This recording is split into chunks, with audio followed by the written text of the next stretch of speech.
новостях пошла новость, что банка лопается. Как это можно описать с точки зрения геополитики?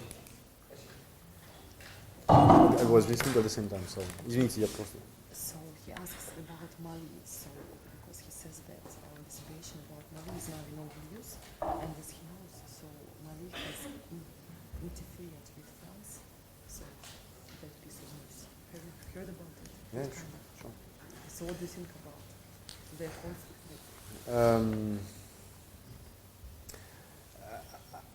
I don't have much to say about that because I think it was very much unprepared by President Holland. And on one hand, basically, the reason behind it is that the Islamists, as you know, were getting power, and they were moving from one part of the country to the other and sort of almost controlling it step by step. And these people, these Islamists, are not so many. In fact, we're talking of a few thousands, but well armed, and it's a desert. So once again, talking about the first factors which we looked at together in the beginning, it's a desert. Okay, so very easy to cross. And also very easy to have a military intervention. This is not Afghanistan, this is not the mountains, it's the desert. You send a few Mirage and Rafale planes, it stuck it, dead, finished. So it was an easy intervention. The reason behind it is that because the neighboring countries have special agreements with France, and maybe France had no other choice than intervene in order to stop the Islamists going any further and sort of contaminate the other countries around it. This being said, it was it seems that it was pretty highly unprepared, and with all due respect, but President of France, the new one at least, is not necessarily known for as a big, decision-making kind of guy. He never was a minister before he became president. He never was even a mayor of a major city. He never was a prime minister. So some people even wonder that for him it was even, I'm exaggerating, but in these words I can say, some kind of psychological factor to show them, no, now I'm a president. Because even himself, I know it sounds funny, but even himself, he had a say, talking to journalists, saying that, almost that he found out, he discovered, so that he is president. Because he's head of the army, of course, and he decided to strike. And even surprised himself about that. So I think it was a necessary decision, no other choice, it had to be quick. But it was very much unprepared.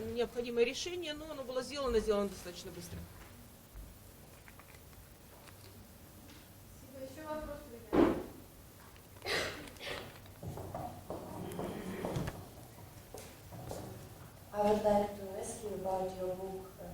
What is the main idea of this book? Россия как российская держава. That's the book. Sorry, it's in French only so far. Actually, I hope to publish it next year, maybe end of this year in Russian. So maybe you will have the proper answer at that moment.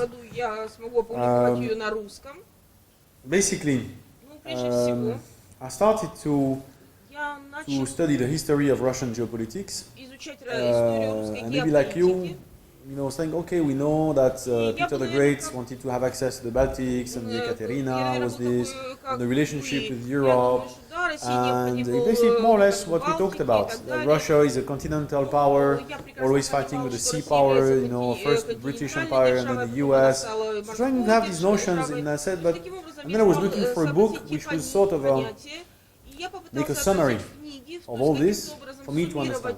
and also to talk about the identity of the Russian people. And I didn't find it, even when I was studying at some point in Harvard, and I said maybe I'm going to find it there in English. Didn't find it. So very naive, I said I'm going to write it. Of course, I totally underestimated the task, and because I'm working and I'm busy. But actually, it was a great pleasure making this research. And what I found out, which was not exactly what I was looking for when I started, is that the history of Russia, the big question, is Russia European or not? Maybe it's less of an issue for you in Krasnoyarsk to think about it, because you're a bit further east. Many people think that Russia is European.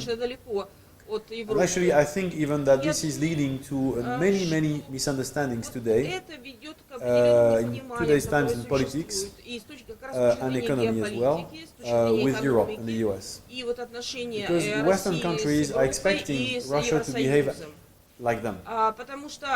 Because it's Europe. I'm sorry, but we are essentially we are Christians, we are white, and we're not Chinese, we're not Africans, we have this common identity. And in fact, what I discovered doing this research is that the history of Russia was always conflictual with Europe. It was never positive. And in many times, it was actually Europe which pushed Russia on the side. On one hand, having some links, but most of the time having some wars and pushing it on the side. And I believe that Russia is not European. I believe that Russia is not Asian, is Eurasian, something in between, special. In many regards, in terms of identity, the role, I give you one example. The Pussy Riot, and what happened recently. So you say, what's the link with this? Well, if you see, I'm not judging if it's good decision, wrong decision. That's not my job. Okay, once again, I'm not a journalist. I'm trying to understand. In Western Europe, in more or less all the places all over the world, it was very negative. Okay? How come singers do this and so on? I mean, it's bad, but you don't put them in jail and blah blah blah. All this. And maybe it's true. Once again, I'm not commenting. But I'm just saying that two things. I'm living in Dubai now, and I have one of my bankers who is an Arabic. He's Iraqi, as a matter of fact, but he was raised in Holland. So very, liberal, Holland, and so he drinks alcohol, and he's not Islamist. And he comes to me and he says one day, Financial Times, with the Pussy Riot. Oh, Arno, you see, you're Russians, because for the others, I'm almost like Yanyevash, you're Russians, just look what they do to these singers and this and that. I said, look, can you imagine for 1 second that some singers of the area, Lebanese typically, because there are lots of Lebanese singers in the Middle East, they came to a mosque, to a mechet, and they started to sing some songs like this. What would you think would be the reaction? And he looks at me, he becomes white. They say, okay, because they would not be in jail anymore. They would be dead. Okay? So that's the first answer. He said, no, I understand, no question. And the second, although he's a liberal, he's not an Islamist and so on. And the second aspect is that in Western Europe, when they criticize this decision, I think it's basically a lack of understanding of the place of the religion, the Orthodox religion in Russia, and its position, which is close to the state, which more or less, except the Soviet Union times, but is very special.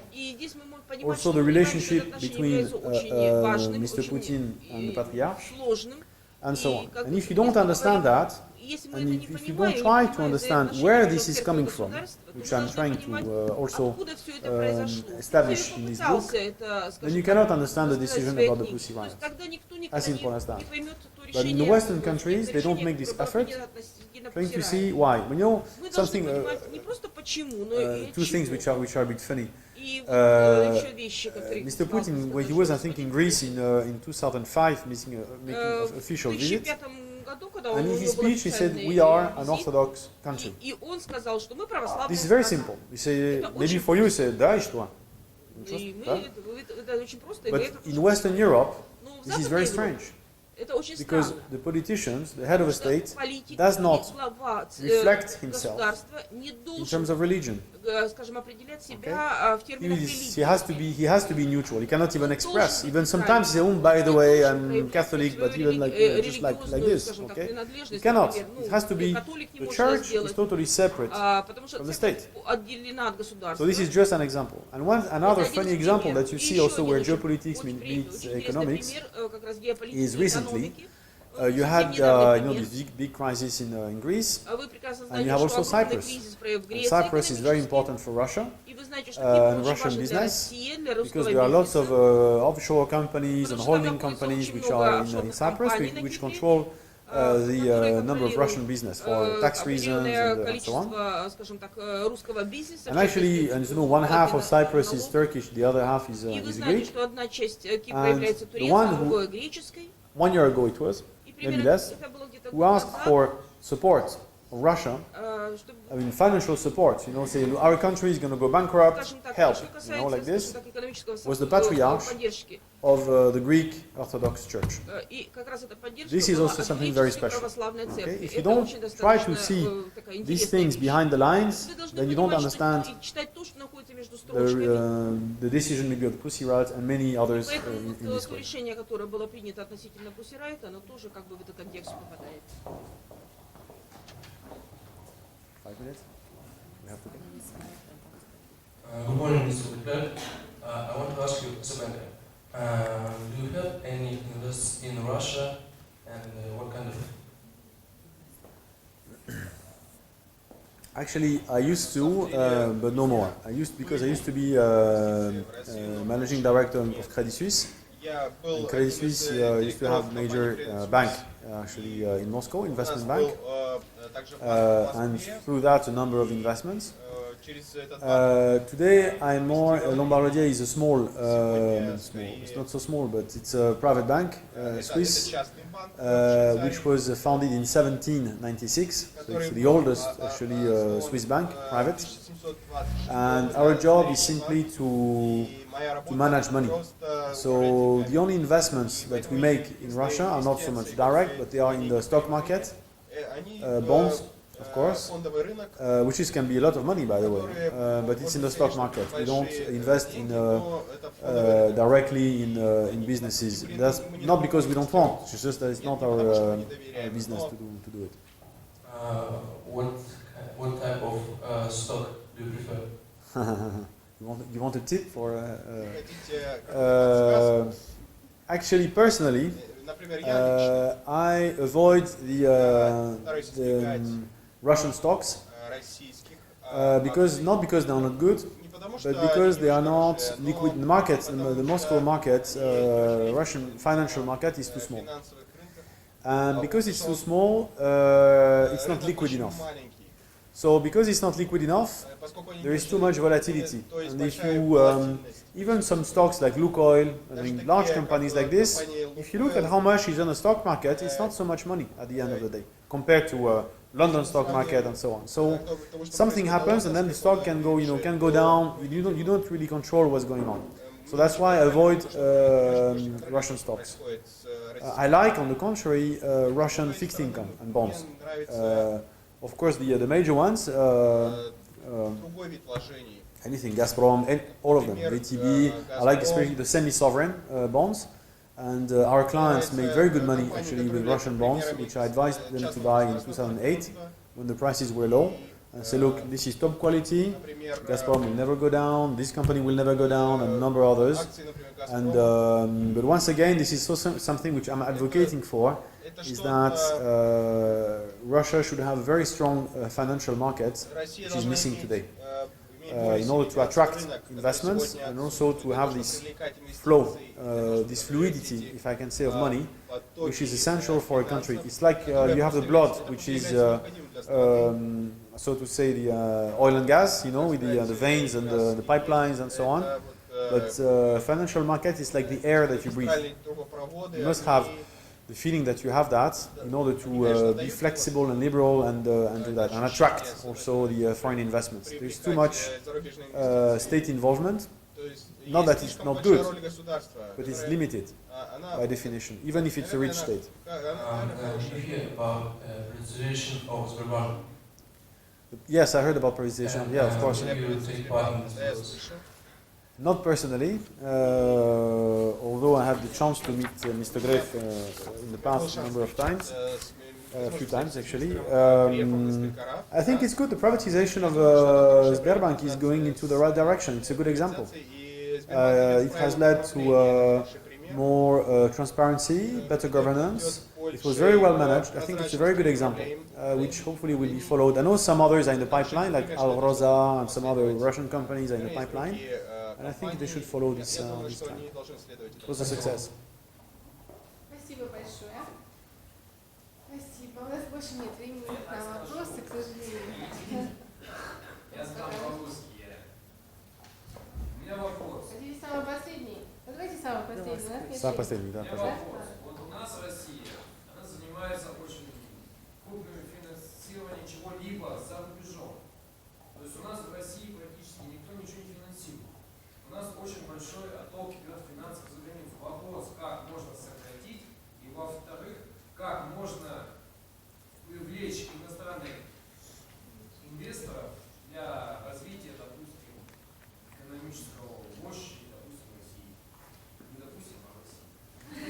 The second part, or the first one? The first one is. He said that there are a lot of investments from Russia just to abroad. So I how can reduce the amount of Russian businesses investing? I think first of all the amounts of Russian money invested abroad is not so big.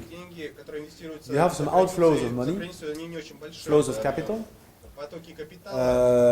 but this is more some money which is kept on the side. It's not really invested. You don't hear so much of Russian companies buying companies in Canada, in US, or in Europe. You have more now, more than before. There was nothing. Now it's starting, and I think it's good. But in fact, in terms of big numbers, if you compare with the other countries, it's not so much. Most of the money of Russian money is usually reinvested in Russia, or the money which is not just kept on the side. What to do?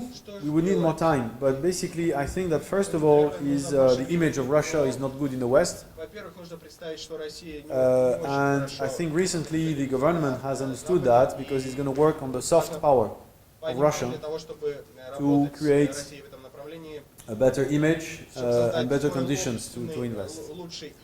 On the side of the image, I'm one of the supporters because I have written articles, I've given interviews in this regard, including recently about the Moscow International Center, which I think is an absolute necessity for Russia. So I support that. But I'm still today fighting, discussing in the West, in many regards, that people have a negative view always about what's going on here. They have a negative view because, as I said, maybe they expect Russia to behave exactly the same as Western Europe or US, which is not. So this creates frustration and misunderstandings. And I think also clearly that Russia is not selling itself properly to the West. And look at Qatar as a very interesting example, which is like, you know, microscopic, and nevertheless is achieving that to some extent. The second point to attract investments will be to have less bureaucracy, easier laws, and especially that the regulations and laws don't change all the time. Business needs some stability, which you have. You have a certain level of stability in terms of politics, for sure. Like it or not, but you have stability. Okay. Compared to other countries, it's a positive aspect. You can predict. You could predict somehow who would be coming back after Mr. Medvedev. But what is missing maybe is the stability of the laws and regulations. That's an aspect which Mr. Medvedev actually fully understands, and I think he's going to talk about that in a moment, and I have to go. Услышим доклад Медведева на эту тему очень скоро, поэтому мне, к сожалению, уже пора идти. Спасибо большое. Спасибо, ребята. Спасибо.